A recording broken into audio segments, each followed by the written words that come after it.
اس کو ڈاکٹر کہتے ہیں سعودی عرب چلا جا، پاکستان مت جانا، طبیعت خراب ہو جائے گی۔ بندے کی ذات کا، اوقات کا وہیں پتہ چلتا ہے۔ یہ آپ کی مردم شناسی ہے۔ یہ آدمی، آپ پاؤں دھو رہے ہیں تو یہ صابن اور ٹیشو پیپر لے کر کھڑا ہوا ہے۔ یہ آدمی 75 سال کے بندے کو آپ عدالت میں اس معاملے پر گھسیٹ رہے ہیں۔ بھائی 18-19 سال کے بچے ہوتے تو شاید سمجھ میں بھی آ جاتی ہے۔ ان کے پاس اس بندے کے خلاف ثابت کرنے کے لیے ٹکے کی چیز نہیں ہے۔ نہیں، اچھا وہ جو نشہ کرتا ہے وہ گولیاں کھا کے فٹ ہے۔ الگ کی اسکرین پر ایک اور خبر کے ساتھ مبشرہ الوی اور طارق متین۔ خبر ہے کہ عمران خان کے قریبی ساتھی اور وزیر اعظم کے معاون خصوصی اون چودھری نے عمران خان اور بشرا بی بی کے خلاف غیر شرعی نکاح کے کیس میں اپنا بیان قلم بند کروا دیا ہے۔ اپنے بیان میں انہوں نے کہا ہے کہ میں عمران خان کا ذاتی اسسٹنٹ، سیاسی سیکرٹری اور قریبی ساتھی تھا اور خان کے تمام سیاسی اور ذاتی معاملات کو دیکھتا تھا۔ سر، یہاں پہ ایک سوال بنتا ہے کہ ایک ضمیر فروش کی گواہی کتنی اہم ہو سکتی ہے؟ اچھا، یہ بڑا اچھا سوال ہے اور یہ بڑا امپورٹنٹ سوال ہے، لیکن عدالت ایسے نہیں دیکھتی۔ افسوسناک بات یہ ہے کہ عدالت ایسے نہیں دیکھتی۔ ہاں، لیکن عدالت کو ایک اور چیز دیکھنی چاہیے، وہ یہ ہے کہ عدالت یہ دیکھے کہ آپ، اور وکیل پوچھے، سوال کرے کہ موصوف کل کیا تھے، موصوف آج کیا ہیں، موصوف کل کہاں تھے، موصوف آج کہاں ہیں۔ وہ ایک شعر ہے غالباً کہ چند سانسوں میں بھول جاتے ہیں جب کمینے عروج پاتے ہیں، اپنی ہستی کو بھول جاتے ہیں، کتنے کم ظرف ہیں یہ غبارے چند سانسوں میں بھول جاتے ہیں۔ وہ ایسی موقعوں کے لیے پڑھا جاتا ہے۔ اب یہ چلیں، اگر کوئی کہے کہ بہت سخت ہو گیا کسی کی ذات کے حوالے سے، تو بھی پرابلم یہ ہے کہ اون چودھری کو خود یہ دیکھنا چاہیے کہ ممکن ہے اختلاف ہو جائے کسی شخص کا کسی بندے سے، ہو جاتا ہے، بالکل لوگوں کے درمیان اختلاف ہوتے ہیں، بھائیوں کے درمیان ہو جاتے ہیں، فیملیز کے درمیان ہو جاتے ہیں، لیکن اس اختلاف میں نا ایک لمٹ، ایک گریس ہوتا ہے، وہ برقرار رکھا جاتا ہے، بالکل ہونا چاہیے، اور وہ وہیں پہ بندے کا پتہ چلتا ہے نا، بندے کی ذات کا، اوقات کا وہیں پتہ چلتا ہے، یہ ہے کیا، یہ تب پتہ چلتا ہے۔ تو میں اون چودھری پہ بات کرنے سے پہلے کہوں گا یہ بہت بڑی غلطی عمران خان کی۔ ہاں بالکل، عمران خان کی بہت بڑی غلطی ہے اون چودھری۔ مطلب یہ آپ کی مردم شناسی ہے۔ یہ آدمی جسے آپ 24 گھنٹے ساتھ رکھتے تھے، آپ کلی کر رہے ہیں تو یہ برتن پکڑ کے پانی وہاں پر ڈال رہا ہے، آپ پاؤں دھو رہے ہیں تو یہ صابن اور ٹیشو پیپر لے کر کھڑا ہوا ہے۔ یہ آدمی یہ اب یہاں پہنچ گیا ہے۔ آپ دیکھیے کہ، اور اس کا اپنا اسٹیچر دیکھیے نا، اس کے بارے میں عطا تارڑ نے کہا تھا کہ یہ بڑی بڑی پارٹیوں میں ڈرگ سپلائی کرتا ہے اور وغیرہ وغیرہ۔ یہ آدمی جو ہے پھر کیبنٹ کا حصہ بن گیا دھڑا بدل کے، اور اب یہ جو ہے یہاں گواہی دینے آیا ہوا تھا۔ تو نہیں، یہ واقعی میں ایک زمانہ شناس شخص کی 72-75 سال کی عمر میں انہیں اتنا تو پتہ ہونا چاہیے۔ خیر، یہ ان کا ذاتی معاملہ ہے۔ یہاں پہ ایک سوال اور بنتا ہے کہ عدت اور نکاح ذاتی معاملات ہیں، اور ان ذاتی معاملات سے حکومت یا قانون کا الجھنا وقت ضائع کرنے کے مترادف ہے۔ حکومت اور عدلیہ یہ وقت اور توانائیاں عوامی مسائل کے حل کے لیے کیوں استعمال نہیں کرتی؟ اچھا دیکھیے، ویسے واقعی بعض کیسز اس طرح کے ہوتے ہیں کہ عدالت کو چاہیے کہ عدالت اٹھا کے پھینک دے کہ یہ کیا لکھا، ٹھیک ہے، لیکن ہم پھر وہیں پہنچ جاتے ہیں نا کہ کہا یہ جا رہا ہے کہ بہت پریشر ہے، حکومت کا پریشر ہے، عدالت کا پریشر ہے، عدالت پر مختلف حلقوں کا پریشر ہے، اور اس پریشر میں یہ چیزیں ہو رہی ہیں۔ آپ کچھ کہہ رہی ہیں؟ سر، عدت اور نکاح کا پریشر، وہ دو بالغ بندے ہیں، وہ 60 سال کی خاتون ہے، 60-65 سال کی، 75 سال کے بندے کو آپ عدالت میں اس معاملے پر گھسیٹ رہے ہیں۔ بھائی 18-19 سال کے بچے ہوتے تو شاید سمجھ میں بھی آ جاتی ہے بات۔ اب اس سے ثابت کیا ہوتا ہے؟ دیکھیے، اس سے ثابت یہ ہوتا ہے کہ ایک شخص کچھ 3.5 سال وزارت عظمیٰ کے منصب پہ رہا، ان کے پاس اس بندے کے خلاف ثابت کرنے کے لیے ٹکے کی چیز نہیں ہے، ٹکے کی چیز نہیں ہے۔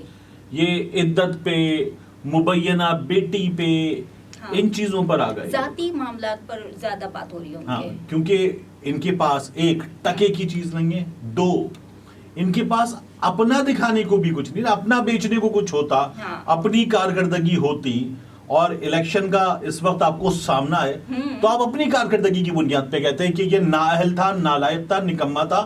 ہم اس کارکردگی پر ہاں آپ سے ووٹ چاہتے ہیں، دیں ووٹ ہمیں، بالکل. اس کو مت دیں.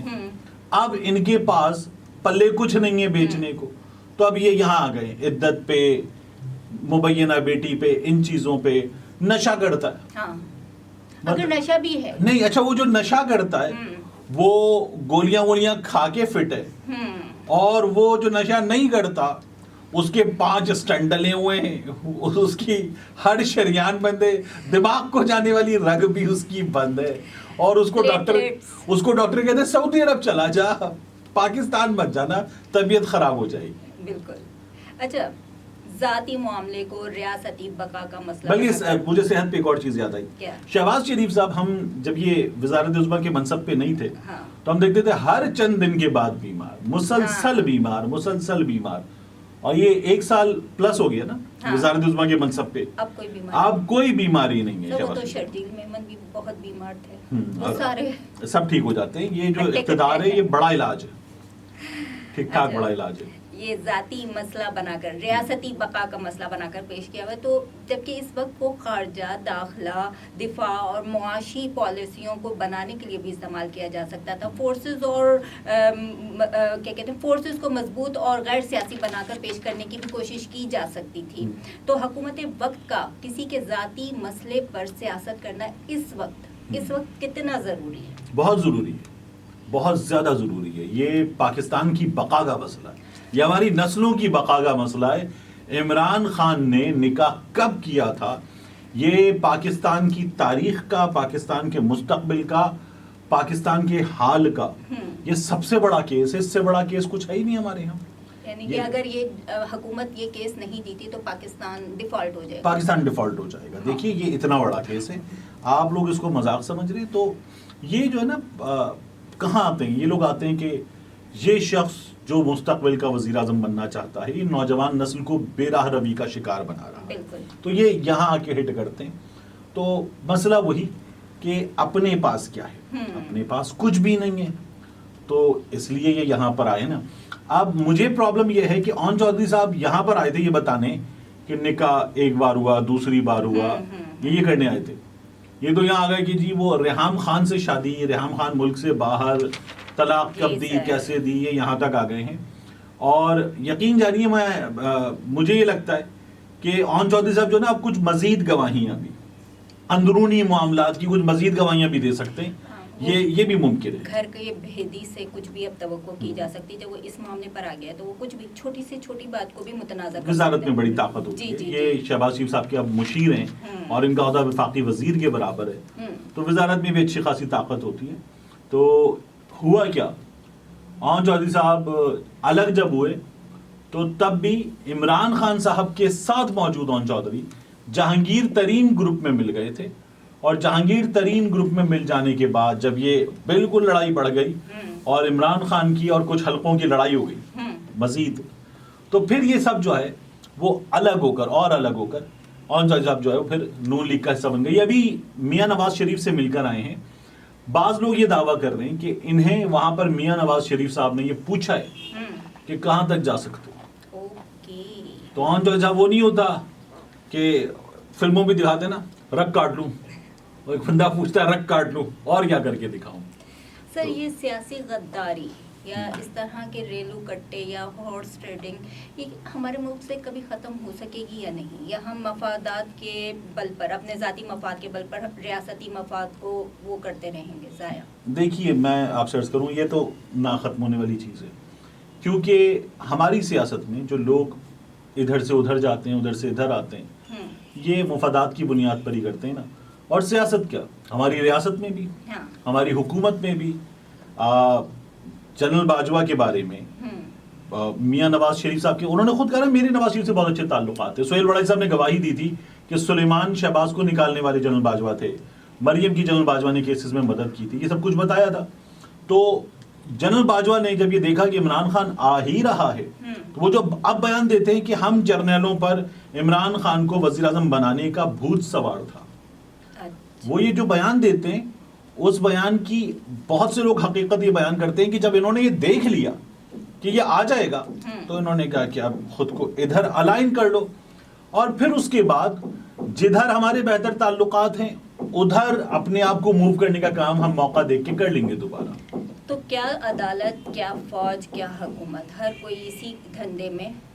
دیکھیے حقیقت یہ ہے کہ سب سے بڑے مفادات معاشی مفادات ہوتے ہیں، اور جو ہماری سیاست میں جو کچھ ہو رہا ہے یہ بھی معاشی مفادات کے لیے ہی لڑائی ہے نا ساری کی ساری، کیونکہ یہ جو تمام لوگ ہیں ان کو یہ پتا ہے کہ اب اگر عمران خان دوبارہ آئے گا تو کرپشن پہ اس نے جس طرح سے پہلے ہاتھ ڈالنے میں ناکامی کا سامنا کیا، اب وہ شاید اس میں ناکامی کا سامنا نہیں کرے گا، وہ آل آؤٹ جائے گا کرپشن کرنے والوں کے خلاف اور پہلے سے زیادہ ایفرٹ کرے گا۔